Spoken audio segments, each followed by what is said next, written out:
Hello there everybody, Sam's Trains here and welcome back to the railway. Well, Cavalex have won the Class 60 race. Their Class 60 is officially the first to market, so today we're going to take a look at it and see how it turned out.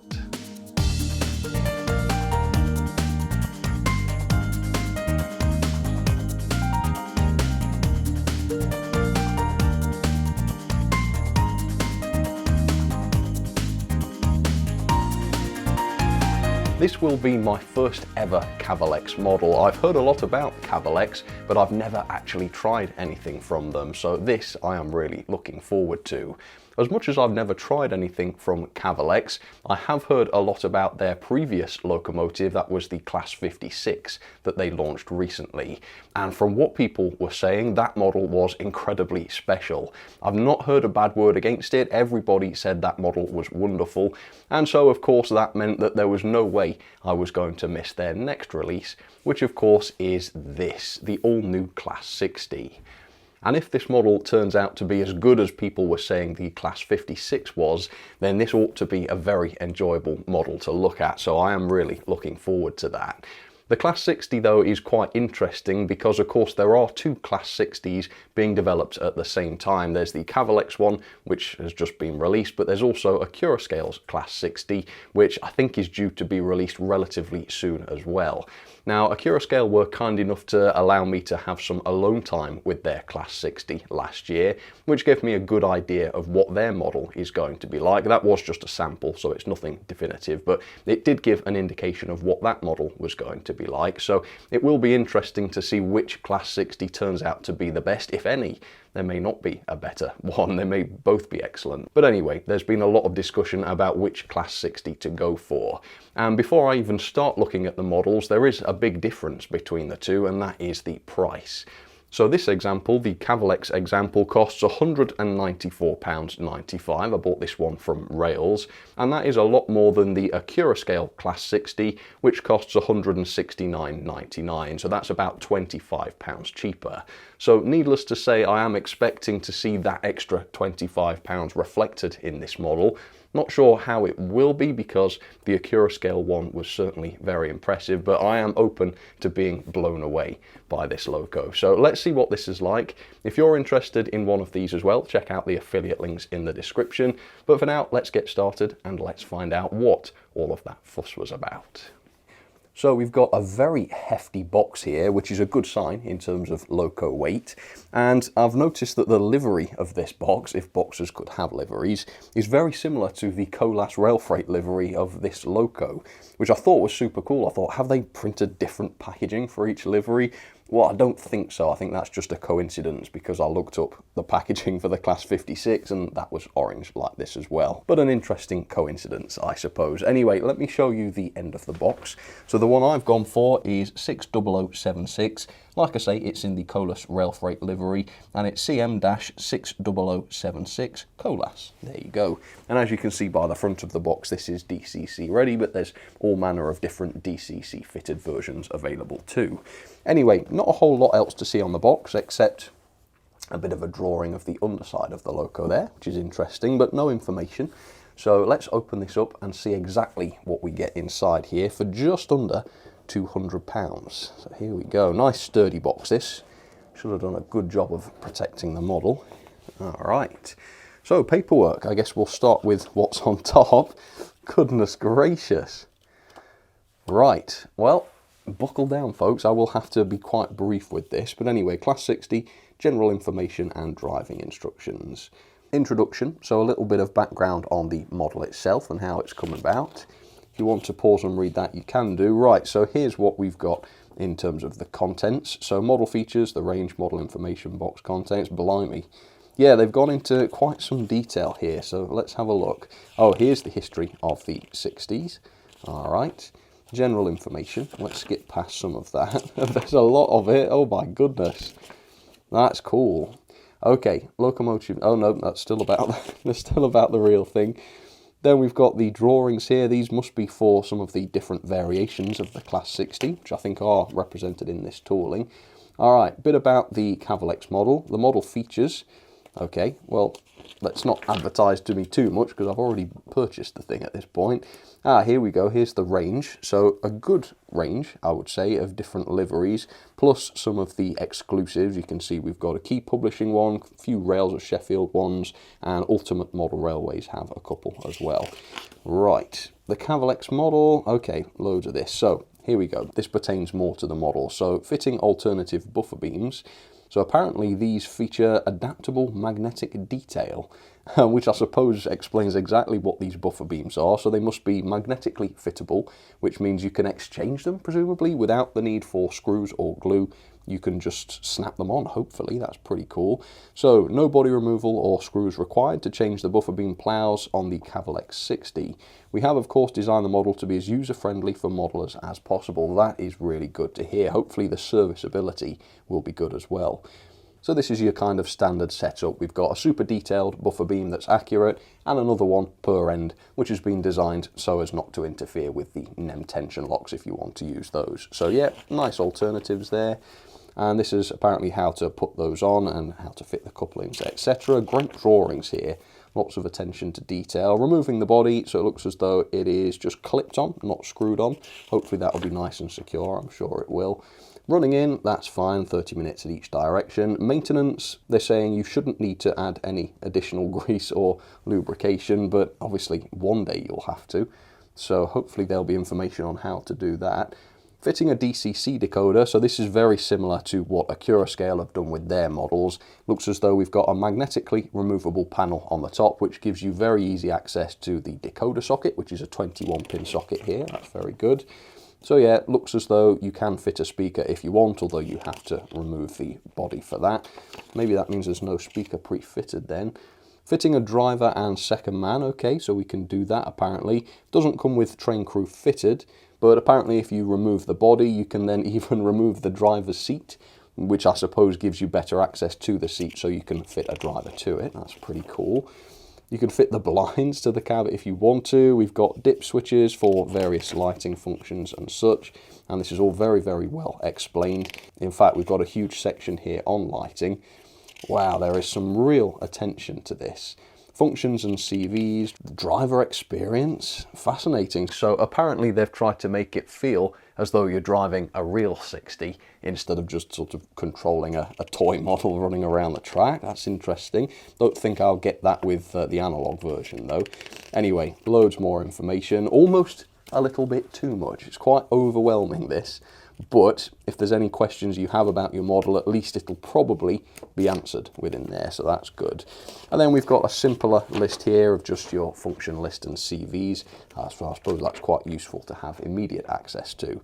Anyway, let's have a look at the loco then, which is very carefully packaged in this foam, so let's lift that off. Ooh, interesting packaging choice. We've got the immediate reveal of the loco here, which looks stunning. Yeah, the decoration, the finish, that all looks awesome. Absolutely awesome, and it's on a kind of cradle, as you can see. Right, anyway, let's take a look at the accessories, and there's 1, 2, 3 accessories bags by the looks of it. So first of all, we have a buffer beam with a large opening in it, presumably for a NEM tension lock. And on the back, yeah, you can see a couple of magnets there. That's of course what allows this to be fixed to the loco without any glue, clips or screws. Very nice. And then we've got another one here. So I guess then both of the buffer beams fitted to the model are fully realistic without the NEM opening. But that's fine. If they're that easy to change, it doesn't really matter what's fitted, does it? And then in the accessories bag, we've got the NEM couplings, which is good to see. The blinds, I believe these were mentioned in the instructions, so you can fit those if you want. I'm not seeing any etched plates though. Now their website very definitely said that there were etched plates with this example. That's why I purchased this one, to see what those were like, unless they're pre-fitted. No, they're not. No, it said that there were Dunbar nameplates included, but maybe I'll find those as I go. Yeah, hopefully I'll have those. Anyway, let me open this up, or pull it out very gently if possible. Just have a little look at how this is attached. All right, so there's a couple of screws holding it on, so I'll deal with that in just a moment, off camera I think.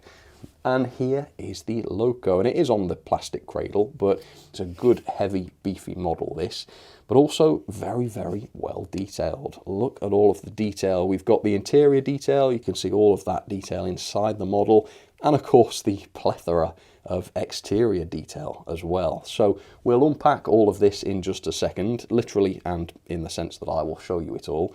But first of all, let's have a bit of background on the Class 60 in real life.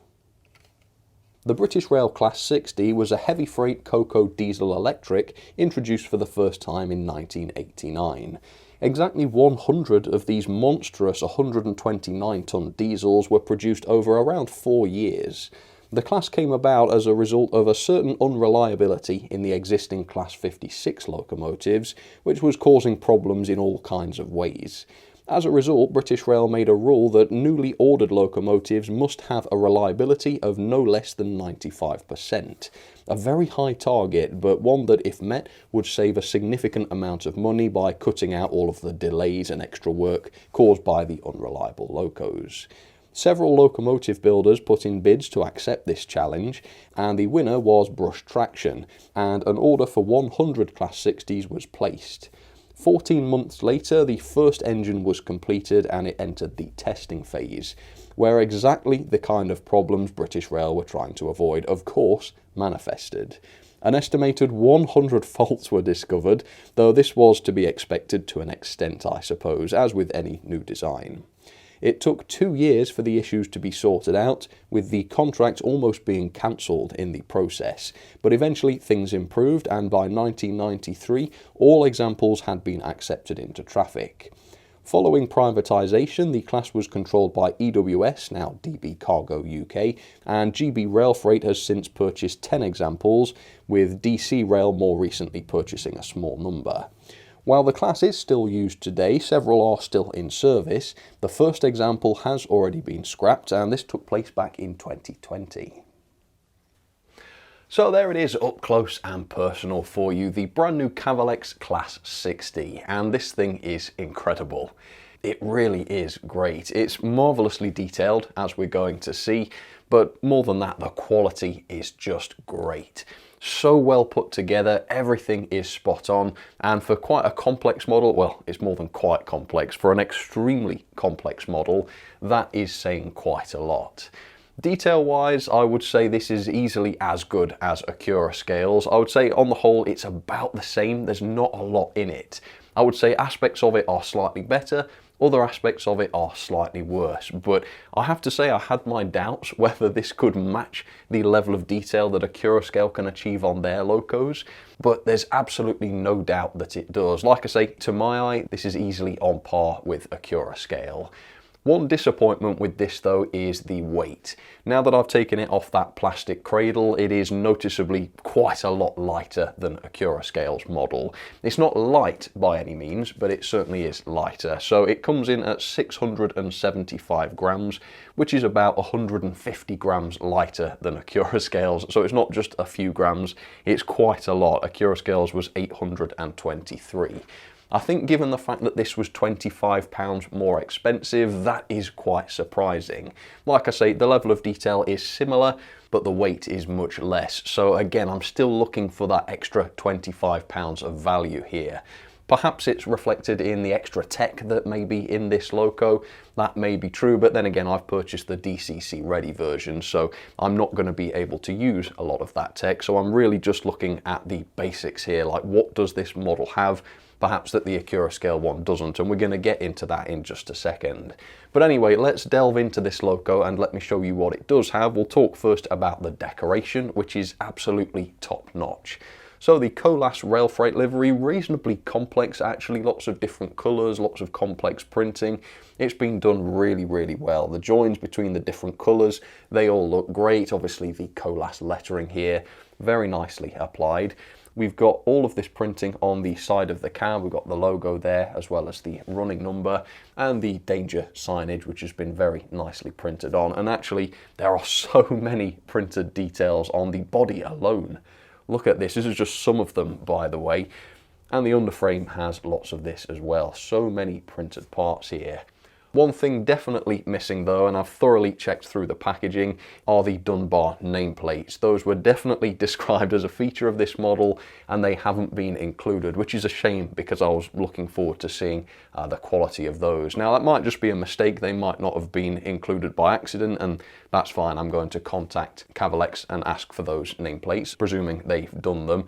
But for the moment, for the model I bought, it did not come with them, which again is a pity given the much higher price of this. As far as I know, the Accurascale ones definitely will come with etched nameplates where applicable. The finish on this model is wonderful though. Great satin finish. I wouldn't change a thing about this. It reflects the light nice and realistically without being too glossy so as to make this look toy-like. So yeah, I would say that is spot on. Here's a look at the ends. We've got a lot of detail in the decoration on the ends here. Again, more warning signs, the running number and such. Really, really excellently done.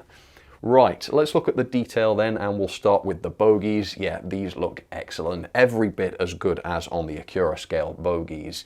So these work with a mixture of molded detail, which has been picked out, so the wiring and such. Most of this is molded, but it is supplemented by separately fitted parts, such as these wires here, so that in places the detail really does stand out and it just makes the whole thing have this sense of depth and realism, which is great. Yeah, the quality of the moulding is wonderful, and like I say, the odd separately fitted part where necessary really, really helps to make this look excellent. Also, the underframe is marvellous as well, and I think aspects of this, particularly these components here, do look better than on Accurascales. Very, very impressive amounts of detail here. Again, lots of it molded, lots of it separately fitted. Really adds to that level of complexity and of course realism that we're all looking for. Right, the sides of the model, lots to unpick here. First of all, the handrails either side of the cab doors, these don't look great. They're kind of pretty flat looking, which is not how 60076 looks in real life, and they are sort of weak plasticky things. Again, for the extra money, I wasn't expecting that. Plus, I'm not entirely sure why the area behind the door is all filled in like that. Yeah, that seems glaringly unrealistic compared with the rest of the model. But the rest of the model certainly delivers. So we've got etched grills. I think more or less every grill on the model is etched and separately fitted, and as you can see, there is detail behind this grill. Again, the whole model's got this marvellous sense of depth. You get the impression that there is a real diesel electric inside here and not just a motor and a DCC socket and some model tech.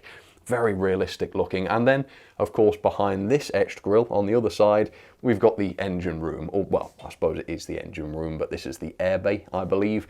Fully detailed, just like the Accurascale one was. Absolutely amazing. And I think there is lighting in here again, like the Accurascale one, so that presumably you can switch that on and illuminate the detail in there if you want. Astonishing. And then up above, we've got more etched grills. All very, very well fitted, I have to say. Nothing about these is wonky or wanting to drop off. Like I say, the quality is just top notch. And while we're here on the roof, you can see great molded detail. Yeah, the fidelity in the riveting is just brilliant on this model. Looks great. And here is the exhaust system as well, which is separately fitted. And again, all of the riveting on here and the little details has all come out really, really nicely.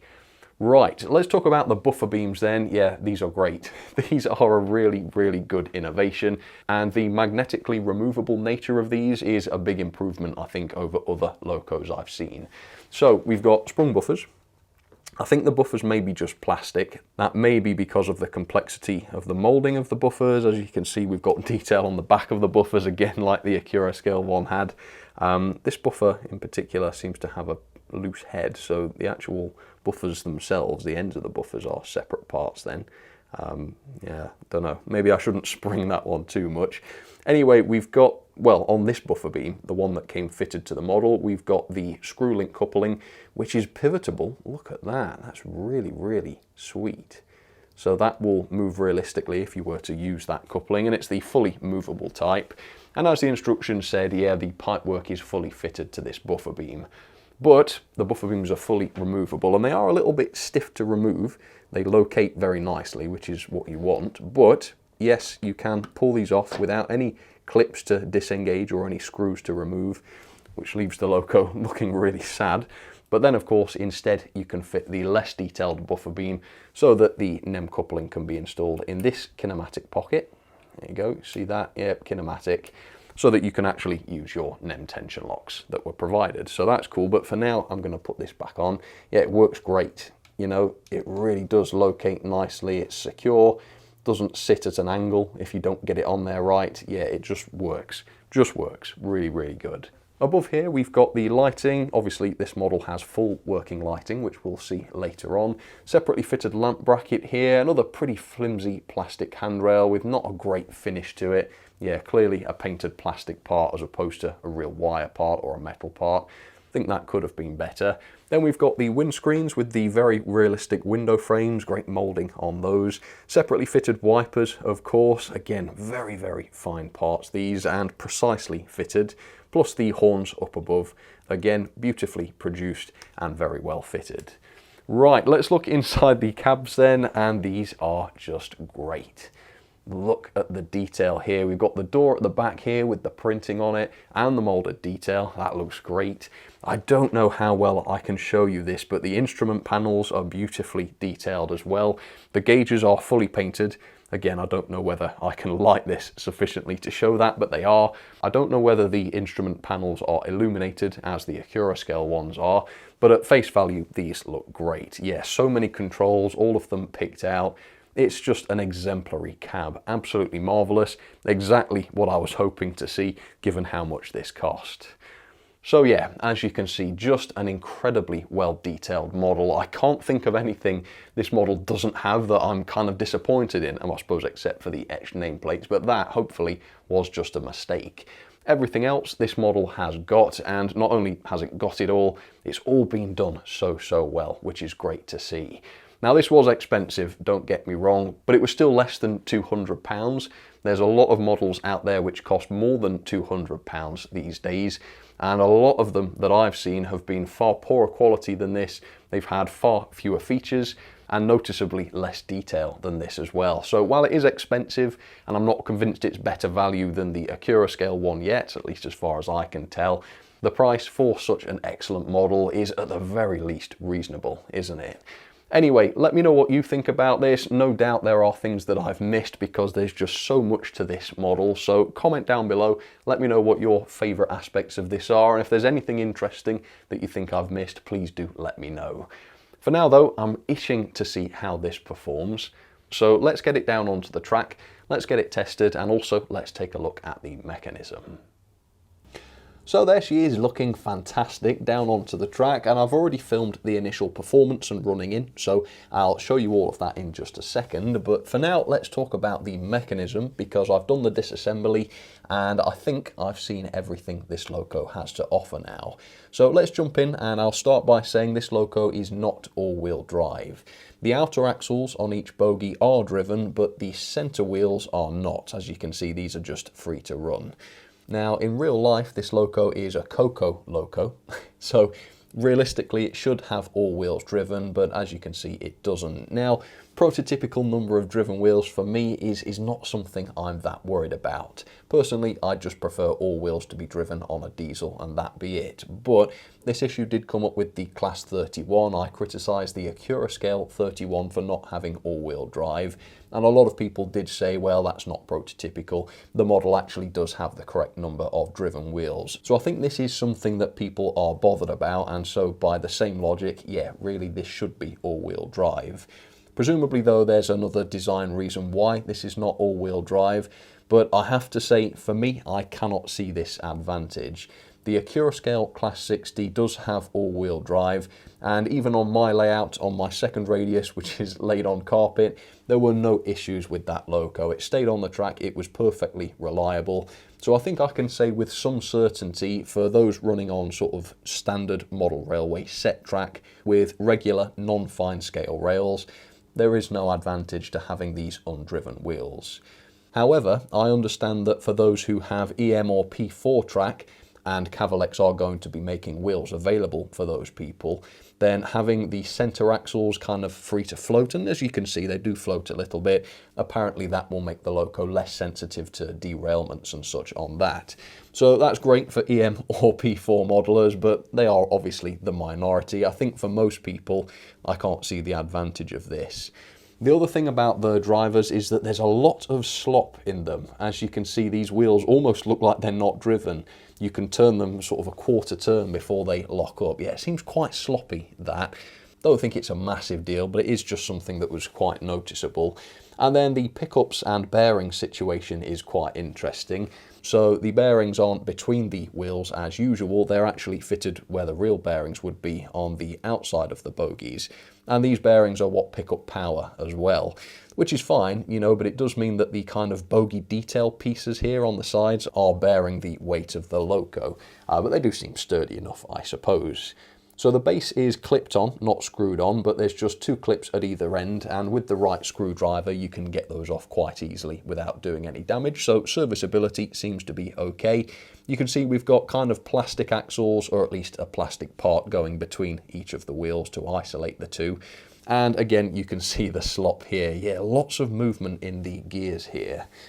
Now, one thing that I did think was a lot better than on many of Accurascale's locos is the NEM pocket here.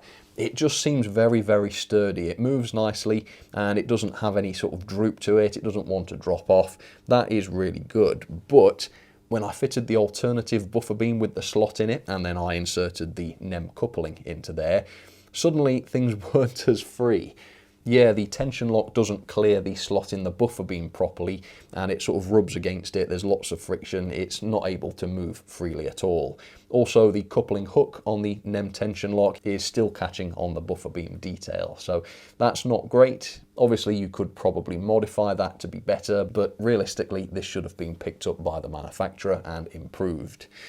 Body removal then is reasonably simple. I did it with the glue spreader method as usual, and without too much faffing around I was able to remove the body.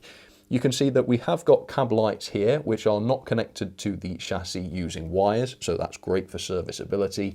You've just got these pogo pins which connect them electrically, so that's pretty good. We've got light boxes at either ends for the head and tail lights. Nice simple design this, but it works very well.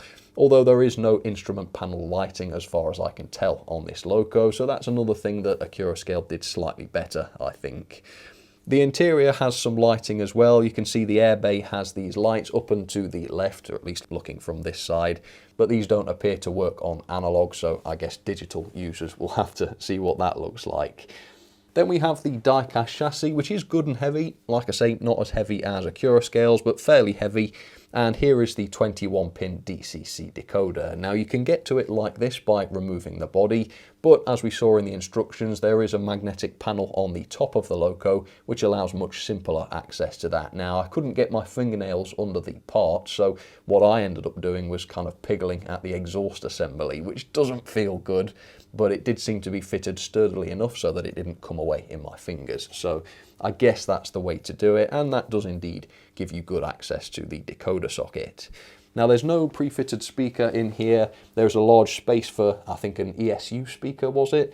But none is fitted from the factory. Again, for £25 more than Accurascale's, this would have been a nice extra to see, because then obviously you could just drop in a sound decoder at any point and the loco would be ready to go.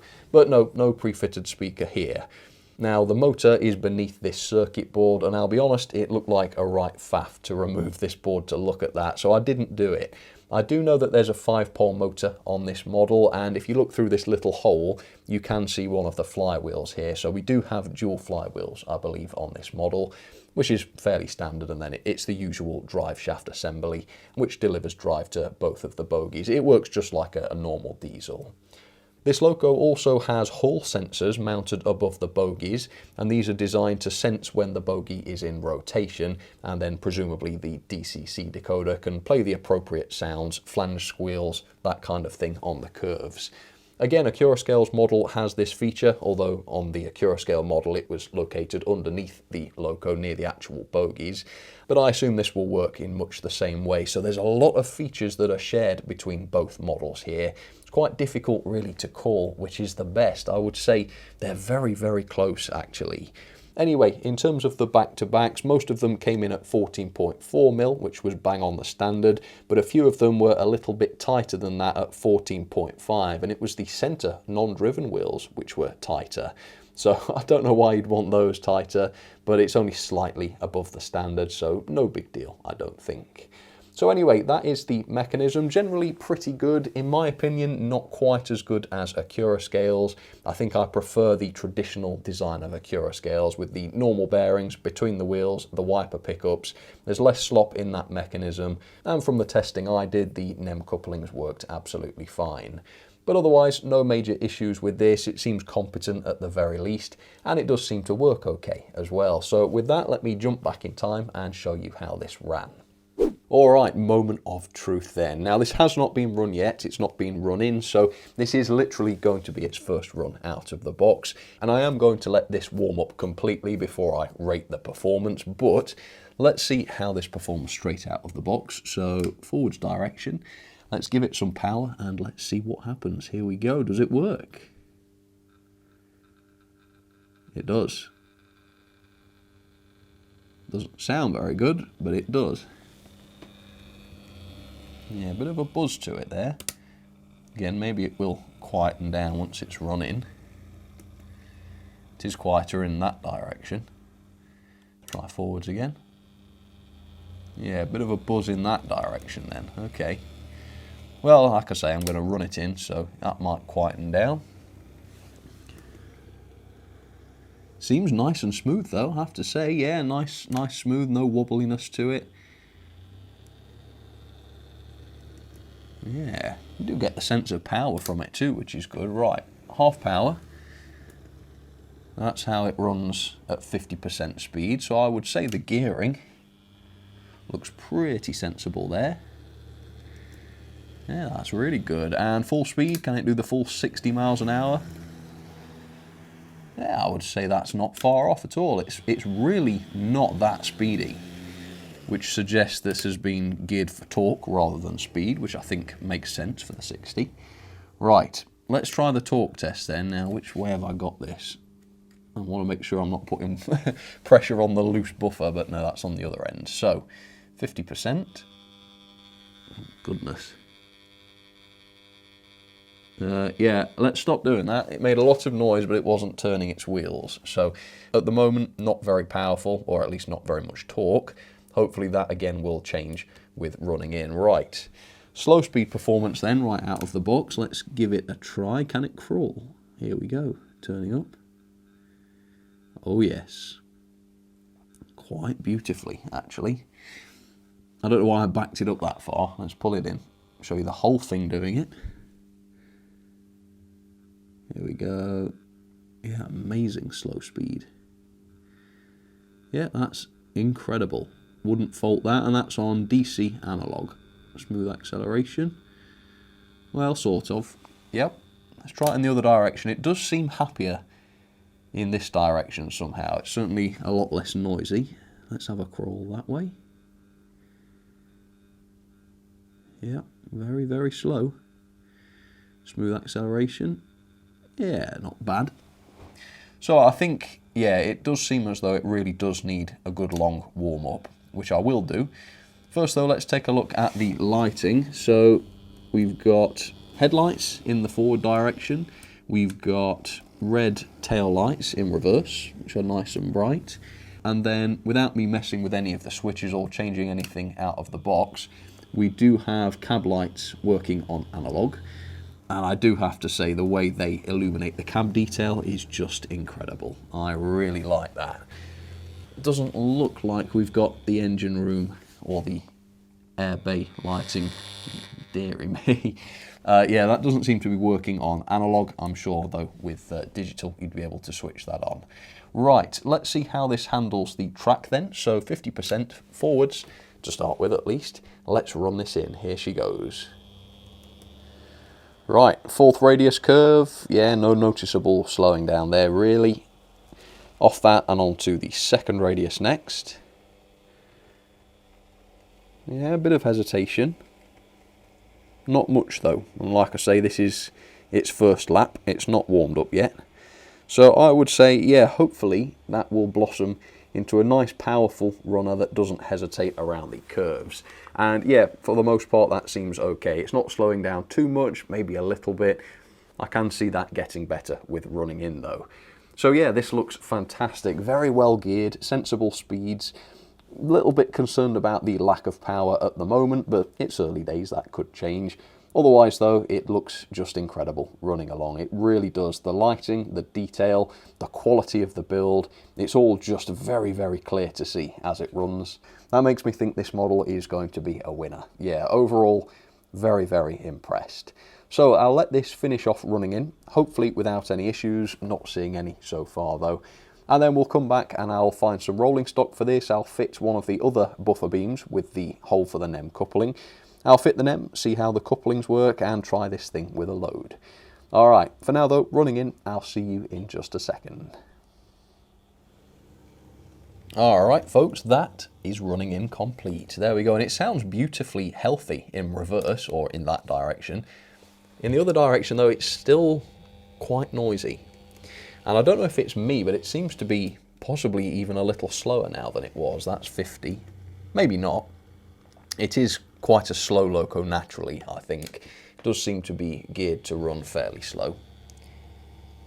But the speed itself I don't think is a problem. And of course, if you crank it right up, it can still go at quite some speed. But yeah, it's certainly not a fast loco, this.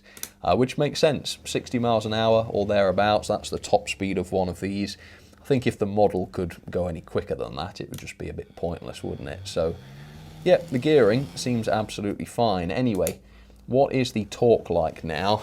I don't have high hopes for the torque of this, I must say. It's been slowing down quite dramatically on the curves, and it's still been doing that even towards the end of running in. And before, when I did this, it wasn't really able to turn its wheels. So here we go, up to 50. And yeah, the wheels are turning very, very slowly, but they're not really turning much at all. And the lights kind of go dim and start flickering. Yeah, it doesn't seem dreadfully powerful. The current draw isn't too bad.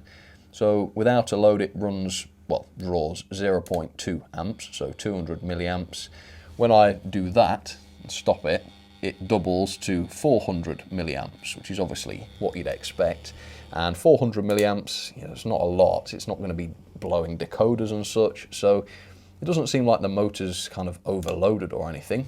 Does it seem warm? Slightly, yeah, slightly warm, but nothing dramatic, I don't think. So yeah, perhaps it's just not quite as powerful as it could have been, the motor that is, but it does seem to be okay, and we'll see how it gets on with some goods later on. Anyway, let's have a look and see what the crawl was like. This was really, really good before, so let's see what it's like now. Yeah, super slow. And it doesn't seem to have any pickup issues either, so the axle-based pickups seem to work fine. Doesn't cut out or anything, so that's good. We accelerate gradually. Yeah, sort of. You have to kind of ignore the sound on this. In fact, I'd be interested to hear whether other people's are noisy in one direction, because it's totally different in this direction where it's silent. I sort of enjoy running it in that direction more. I suppose I should have fitted the tension lock to this end, really, but I did it to this end because that's the end that had the loose buffer. So I just thought I'll get rid of that nice and easily.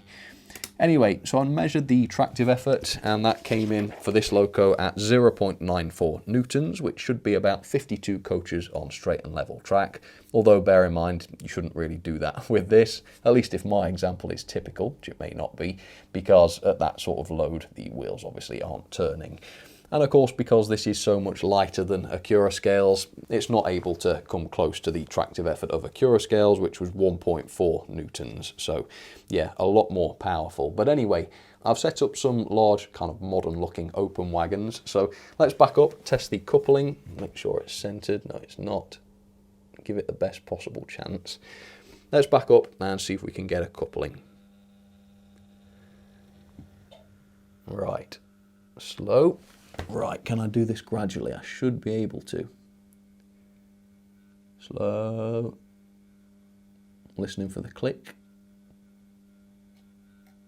Yep, I heard a click. Did it get it? Yes, it did. So, yeah, fine manoeuvres, coupling realistically, This loco is certainly able to do that, and that is a lot of fun. Always fun to drive a loco that offers this level of control. Anyway, let's see how it gets on around the track with this load. Here goes. Right, again, let's try and do this steadily. Here we go. Turning up. There's the noise. At least you know when it's got power. There we go. And we'll go for about 50. Yeah, I think we will, since this loco's quite a slow one. So on the inside line, I'm running my other Class 60. This is the Hornby one. And by the way, the new Cavalex 60 is heavier than Hornby's, not by a whole lot, but it is heavier. And yeah, the differences are interesting. This is obviously a less refined and less detailed model, and it can't crawl as well. The low speed performance is not a patch on Cavalex. As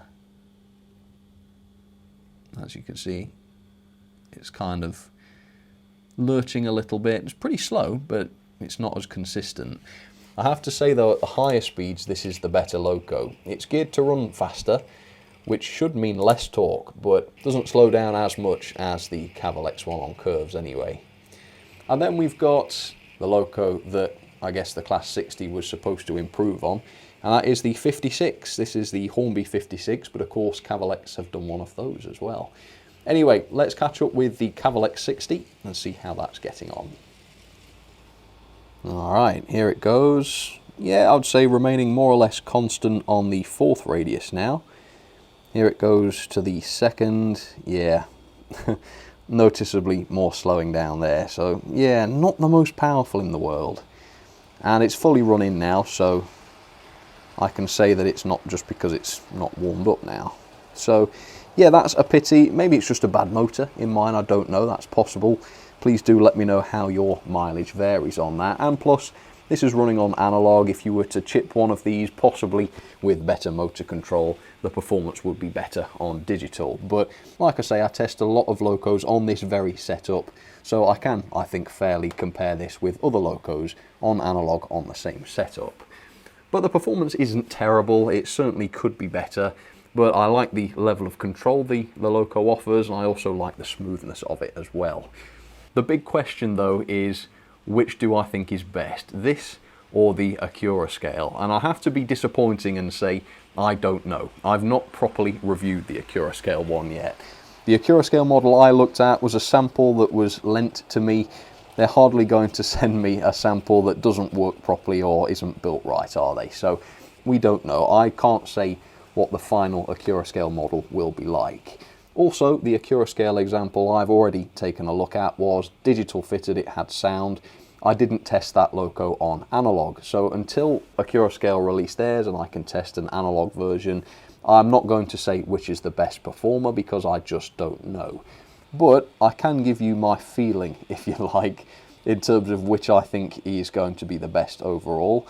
And the answer is, there's not much in it.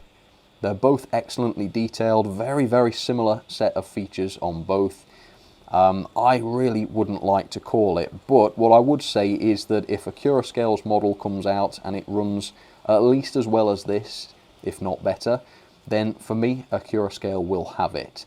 Only because their model is £25 cheaper, it's so much heavier, it's got the extra driving wheels, it's got a few more things that I like about it personally. Now I should say I am not an expert on the Class 60 in real life, so it may be that if you are, you might be able to spot detailed differences between the Acura scale and the Cavalex model, and you might say, well, the Cavalex is slightly more accurate. That's fair enough, and if you do notice things like that, please do comment down below and let me know. But looking at it from my perspective, looking at the things that I value in a model, I think Acura Scales is shaping up slightly better, but again, there's very, very little in it. As for Cavalex though, yeah, I think they've done a fantastic job. They've not produced that many locos so far. What is it, 2? Either way, it's not that many. And to say they've produced a model of this standard that looks like this quite early on is nothing short of incredible. So yeah, well done to Cavalex. There is definitely room for improvement. I was hoping for better performance, perhaps the design of the mechanism could be improved as well, but on the whole, I think it's very, very impressive. And to say this cost less than £200 in this day and age, again, that's quite impressive, I think. So yeah, I don't think it's perfect, but is it an enjoyable model that's been well executed? Yes, I think it is. And now for some ratings on Cavalex's brand new Class 60 in 00. So as you can see, a little bit of a mixed bag here, but one thing I'm not going to fault is the level of detail. This is an easy 5-star, and I'm not entirely sure where to start here, but let's start with the decoration. Top notch, excellent finish, brilliant print work, fantastic livery application, would not fault that. Detail wise, we've got so much going on here. Incredible bogies, a very impressive underframe with lots of the detail picked out as well. Excellent cabs with cab lighting and all of the little details picked out on the instrument panel. Very, very good. And of course, we've got all the etched grills which have detail behind them, and even sort of engine room detail behind one of them, which is all fully lit. It is absolutely outstanding. Plus it's got all of your usual staples such as sprung buffers and screw link couplings, plus the option to very easily interchange between realistic and less realistic but more practical buffer beams with the plows. Very, very good. Performance then, maybe this is a little bit generous, but I've given it 4-star. Now on the plus side, it's a nice smooth runner. It can crawl excellently, so for your sort of fine freight work and backing up to rolling stock very precisely, this is great. It is a little bit underpowered though. There doesn't seem to be a whole lot of torque in the mechanism. It does slow down quite a lot over second radius curves. Yes, with a load, but also by itself. I have seen more powerful locos than this, unfortunately, and I guess the unhealthy noise doesn't help that impression either. Otherwise though, yeah, generally it's a great performer. It may be better than this on DCC, I don't know, but I compare most locos on analog and I can say that I've seen better Cocos than this. Pulling power then, again, is okay, 52 coaches on straight and level track or 0.94 newtons. That is perfectly acceptable. It's just, I've seen so much more power on the Accurascale Class 60. 1.4 newtons was the tractive effort there. That loco could have done 75 coaches on straight and level track. So yeah, for the more expensive loco, it's worth noting that this is quite a lot less powerful because of its reduced weight and possibly because of the lack of torque in this loco as well. That takes us on to mechanism then, which generally is pretty good, but there's a few things that I've had to knock it down for. So first of all, lots of slop in the gears. The wheels can almost do a quarter turn because of that slop, you know, so that's not great for such an expensive model. Also, it's not all-wheel drive. For me personally, there's no advantages to that. The all-wheel drive Accurascale 60 ran perfectly well, in fact better than this. So if you're using standard track, kind of set track, if you're not using the EM or P4 wheels that Cavalex are going to make available for these, I don't think you will see any advantages to this. But I suppose if your track work is particularly uneven, then that floating centre axle on each bogie may improve the reliability. I noticed no difference on my setup though.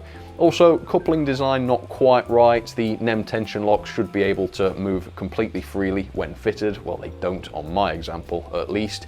And I think a slightly more beefy, more powerful motor would have done this loco a few favours as well. But otherwise, yeah, the mechanism's good. It's got all-wheel pickup. It's reasonably serviceable, I would say. So no major complaints here. Quality then, I've given 4.5 star. Yeah, generally this is a very high quality model. The build quality is second to none. Lots of details on this model, expertly fitted, all of the grills, all the interior detail, all done excellently. I've only knocked it down 0.5 star for the lack of weight. Yeah, obviously this is much lighter than Accurascale 60. Also, the buffers, not the greatest. The heads of the buffers are glued on separately, and one of those was loose on my example. And actually there's quite a bit of visible glue on some of those as well. Otherwise though, yeah, great quality model, no complaints on that. Value for money then, this is the tricky part. So this costs £194.95, which as I said earlier on is about £25 more than Accurascale's Class 60. Now off the bat, sort of ignoring the existence of Accurascales, less than £200 for a model with this number of features and this amount of detail, I think at the very least is reasonable. I think we've seen far worse value than this on other products. However, we have to acknowledge that Accurascale's Class 60 is much cheaper than this, and it's also very, very similar. This model by Cavalex doesn't seem to offer much more than Acura scales, if anything. There may be subtle ways in which the Cavalex model is better. Perhaps experts on the prototype will notice small details that are better, but the thing is, there's less subtle ways in which, for me at least, the Acura scale model is better, i.e. the better mechanical design in my opinion, and the objective advantage of the increased weight. So I think on value, I'm going to say this is not a bargain. I think 170 quid, that would have been a bargain for this, but for £25 more than that, it's not a bargain, but I do think the price is fair, so I've given it 4-star. Overall then, that is 8.33 out of 10, which is a grade of B, quite close to an A. I think if the performance was slightly better, this would have easily gotten a grade of A. Anyway, into the logbook we go for 2025, and there it is, second place above the Hornby A3 and below the Sterling single. So would I recommend this model? Yes, I think I would recommend it, but do I recommend this over the Acura scale model? Not necessarily. I've only tried a curated sample of the Acura scale Class 60. I actually don't know what that model is going to be like when it comes off the production line. So if you want a Class 60 urgently, then yes, this is a good one to go for. Otherwise though, if you're happy to wait a little while, it might be worth seeing what the Acura scale one is like when they get that one released. Alright then folks, well that will just about do it for my review of the brand new Cavalex Class 60. Yeah, really enjoyed looking at that, and there is just something about super detailed models, not that this is super detailed, you know, super detail was back in 2005, this is mega detail now, especially with that cab interior. Anyway, yeah, there's something about models with this level of detail, let's say that is just incredibly outstanding. And when you compare this with what other manufacturers are doing, I mean, have we ever seen a loco of this level of detail from Bachmann for less than £200? Have Hornby done a diesel that is as exquisite as this for less than 200? No, I don't think so. And even Hornby's Class 60, which is getting on now, shall we say, the latest releases of those are way over £200.